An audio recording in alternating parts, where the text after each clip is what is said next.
summer in the city, back of my neck getting dirty and gritty. Up and down, isn't it a pity? Doesn't seem to be a shadow in the city. All around, people looking half dead, walking on the sidewalk, hotter than a match. I want to know where you got into music. What age, what kind of drove you there, and who were some of your influences growing up? Me, I have a twin brother, and we grew up in like the early MTV era. We were kind of like the first family on the block to get cable, first family in the neighborhood to get cable, and my dad's a big couch potato, so we watched a lot of TV, and me and my brother and my sister too, we watched a lot of MTV. So that was honestly, it's kind of crazy thinking about it now, how much of an impact MTV had on me. It's kind of like it really affected my life. I didn't grow up like some musicians did with like parents who were musicians or parents who played a bunch of music in the house or anything like that.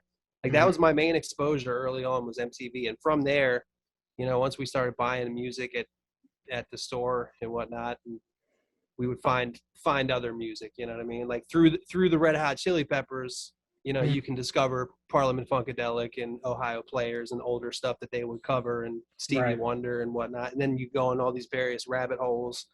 And when I got a little older, I got into skateboarding, like all the music that they play in skateboard videos. And, you know, anytime like in the back of the skateboard magazine, there'd be a t-shirt with a band, you'd kind of like be like, I wonder what they sound like, you know?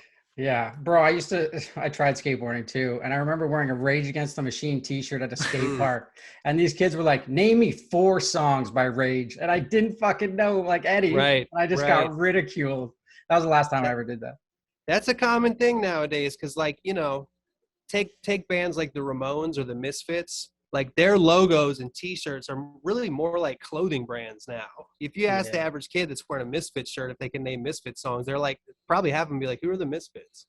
Yeah, you know, they just got the shirt, you know? Yeah, you know, it was the biggest one for me, especially in high school, was there was kids running around in Run DMC t-shirts. Right. And nobody knew who Run DMC was. So it was a lot of the same thing. It was like, do you even know one song or whatever? But you're right, it becomes this massive fucking brand. And Run DMC, and a lot of different, there will be like hip hop albums and artists and stuff like that fall under the same category. So yeah. Run DMC is a great example, man. And it goes to show you, like, especially if you have big success, how important a logo is. Yeah. Like if you got a cool logo, you can exist forever selling t-shirts to people that don't even care about your music. Wait, what was that? What does that one say? Oh, it's some of our podcast. Bresh Crew podcast. Yeah. Oh, okay. That is, you got two different logos. You got the one that you're wearing. We can't commit. We got commitment issues. Which one do you like better? Yeah, that's a good question. We think. Yeah. This one we ripped from the I actually think you could go with both of those. Like, and then as for an official logo, I'd go with the microphone one, just because it's a little bit more. Okay. A little bit. Got a little more pizzazz to it. Yeah. A little bit more pizzazz, less like because that BC looks almost like a Boston College shirt. You know? Yeah. Yeah. I was trying to make that hats. Connection. I was trying to make hats with the BC, and I just kept seeing Boston College ones, and I'm like, I don't know if this is gonna work. Right. So it sounds like you just started digging in the crates, and then kind of just kept digging deeper into music. But what was like your first, I guess, genre? Because you're so fucking versatile now. What was like the first? Was it guitar first, rap first? How did that kind of go? Well, I got a guitar when I was in 6th grade. And I also wrote my first rap song when I was in 6th grade. Believe it or not, I wrote a weird rap song when I was in 6th grade. So around that time, however old you are in 6th grade, was when I kind of started getting into music. And like I said, I have a twin brother, so we were like a team. Like he'd play drums and I'd play guitar, or I'd play drums and he'd play bass, stuff like that. We were really lucky to have a basement where my parents like let us, you know, do this stuff at, because I look back at it now, like if I'd grown up in a different place and maybe an apartment, we wouldn't have had the luxury to kind of make all this noise when we were young. You know what I mean? So I was really blessed to have that. But the early influences were like I said, kind of anything. Maybe this is where the versatility you talk about comes from, because like anything they showed on MTV at the time, whether it was Yo MTV Raps or 120 Minutes, you know, or whatever metal show they were playing.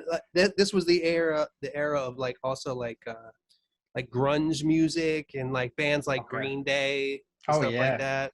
As I got older, I started to like, you know, a lot of people I knew were hippies and like the Grateful Dead and Fish, and I got into reggae.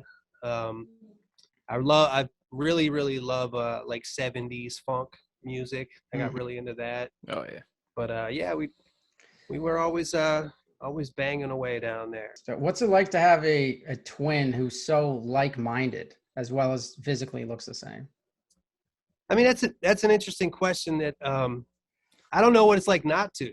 You know what I mean? Oh, so fuck. for me, Yeah. it's so normal that I don't know what it's like to just be a solo guy. You know what I mean? Like what do you call it? One-man band? Like an only child? There's a twin, there's a triplet, there's a quadruplet. What's just like a one, not an only child? Singlet? You have Singlet? yeah, singlet. I don't know what it's like to be yeah. a singlet. Yeah. Yeah, okay. It's not great. I wish there was two of me. That'd be a lot better. Yeah, it's nice, man. It's nice to have it. It's nice to have it. The first time I heard you was the not much. It was a vibe contest rap. And I went to my buddy's house and he's just like, sit down. And he just played it. And to paint the picture for people listening, Wax was in a Nissan, like a Nissan Sentra or something. And you were just banging the shit out of your steering wheel. The beat was on. And your first line was like, I wrote this verse while sitting on the toilet, thinking as soon as I was done shitting, I record it. And I was like, Jesus Christ, who the fuck is this guy? Fuck him, fuck him, fuck him, fuck him, fuck him, fuck him. Yo, I wrote this verse while sitting on the toilet, thinking as soon as I finish shitting, I record it. Only to find out you got fourth in that contest. I just want to tell you, that was a prick job. That was a prick job. I think you should have won that one, but I've been kind of listening to you ever since. When did you get on YouTube? Because you were in it pretty early. Yeah, you know that contest that you're referring to, that was in like, I mean, not the early days of the internet. The internet had been out for a while. I think it was like 2006. So, but it was kind of the early days of like the internet being able to support videos easily, I think. And when I did that, when I like Vibe Magazine had this contest where they were like, I think you won $5,000 if you won the contest, but I didn't win the money. But I did notice that people such as yourself, the story you just described, people like were commenting and like noticed who I was. And I was like, oh, like this is a way to get your stuff out there. You know what I mean? And very shortly after that, pretty much around the same time as that, probably, YouTube came out. And I started putting stuff, maybe like 2007-ish, started putting stuff up on YouTube, like music videos and freestyle videos, stuff like that. And yeah, at the time, there wasn't that many people doing that. And they're definitely, the people that you would see rapping on YouTube, it wasn't like they had their own channel. Like I remember watching channels where it was like, I can't believe I can't remember the name. You're talking like Break.com or one of those? No, but I do remember Break.com. Yeah. This is like the kind of shit you'd see rappers like that. Now some of them are battle rappers, but rappers like Reed Dollaz and like Mook and like World Star shit. It very much like World Star, but it's just like there's a fucking specific name, but whatever. That like people just rapping on street corners and shit. You know what I mean? Smack. Kind of like Smack, like but not usually battles. Usually it's just rapping to camera performing. Like Reed Dollaz was the one that like I really liked the most. And beat up, body on some hard shit. Bullets graze your brother, he's slightly retarded. Back on some beat shit. Big star, gym star, too hard and brawl for the street shit. But I'm saying like most people didn't have their own channel, and they'd be like, you know what I mean? And it was at the time one of the reasons was that people didn't know to do it yet, but the other reason was like it was considered nerdy. You know what I mean? It was considered like lame. You know, so that's why there wasn't that many people in it at the beginning. You know, yeah, I got on there, and for a while I was like one of the most popular musicians on YouTube. But when YouTube wasn't that big, you know what I mean? So looking at the comparison between then and now, like how you were able to blow up on early YouTube before it was the shit, and now it's, you know, it seems like everybody and the dog is trying to put something on YouTube, whether they make a career of it or not. What are the biggest differences you've noticed between then and now?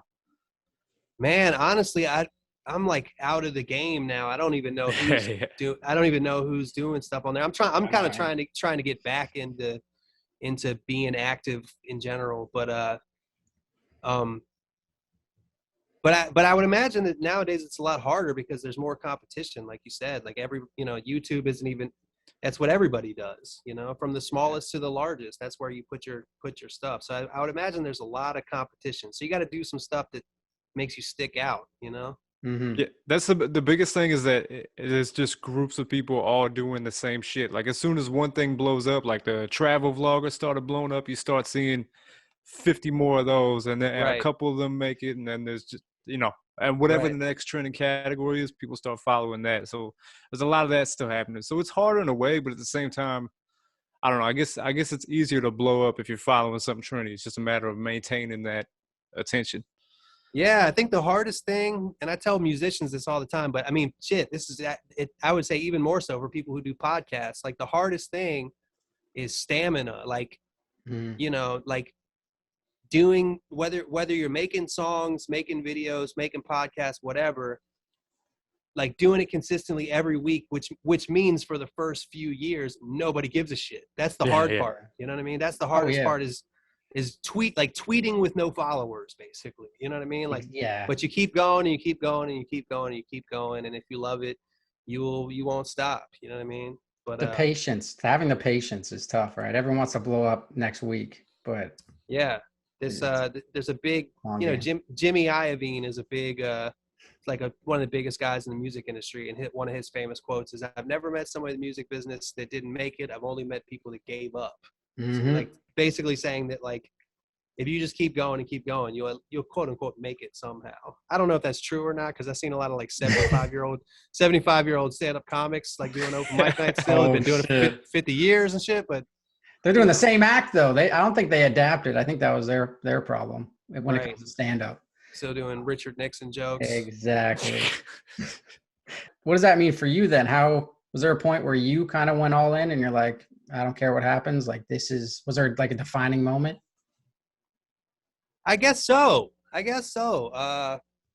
For me, it was pre all the YouTube stuff. For a long time, like I said, me and my brother played all these instruments and wrote songs and all this shit when we were younger. So from when I was in like, middle school really, but middle school, high school, college, and after college, I was in a band, and we were on the East Coast, and we toured and we made albums, and we just worked a lot, and we wanted to succeed. You know what I mean? Mm-hmm. And after that band was probably around for 8 years, and after the band, people in the band were like, I can't do this anymore. I can't like go tour and quit and tell my job I need a week off and make no money and all this stuff. So like when the band broke up, I kind of in my mind quit. I kind of was like, all right, well, I'm just going to get a regular job. And I had many regular jobs. And then I moved from the East Coast to the West Coast. Like when I moved to California, it had nothing to do with music. I was just moving there with my girlfriend at the time. And I was like working construction. The girl left, went back to the East Coast. I was like depressed. I was fucking just getting fucked up all the time. And then I just had like one day I was like, I can't do this shit no more. And I moved to LA, and I actually went to school. I went to recording school to learn like audio engineering and whatnot. And I think that might've been the defining moment, like the moving to LA. Cause I didn't know one person up there, you know what I mean? Yeah. And after that I was lucky, I think, because I already had, like when I started putting stuff up on YouTube, it wasn't like that's the first time I've rapped. You know what I mean? Like I've been clearly, I was rapping in this band and whatnot for years and years and years, writing songs for years. So I kind of, at least I had a skill set. You know what I mean? Mm-hmm. And but yeah, I very easily could have never really I'd be doing music regardless, but I could have, like, pursuing it as a career, I very easily could have not tried, you know. Was there a point where you thought of kind of, once you committed, that like maybe I should go back to a regular job like everyone else, or did you start to see enough kind of success to keep you in it for the long haul? No, I think it was more the latter. That I started to see enough of a glimmer of hope that it was like worthy of, the light at the end of the tunnel was worthy of driving the train further, even though it was even as slow paced as it might have been, Yeah. So what was the point where you really started to see the momentum switch and realize, like, okay, I can actually, make a career or really do some shit with this? I put out a video called New Crack, which was like a rapping in the car video. I reside in Hollywood, your girl call me Milk cause your boy did her body good. Yeah, she got the calcium, but she really couldn't tell cause her mouth be numb. She like, walk, walk, walk, walk, walk, walk, walk, walk. And even though I wasn't making money off it, it just got such a good response, and so many people liked it. And I started doing, and people would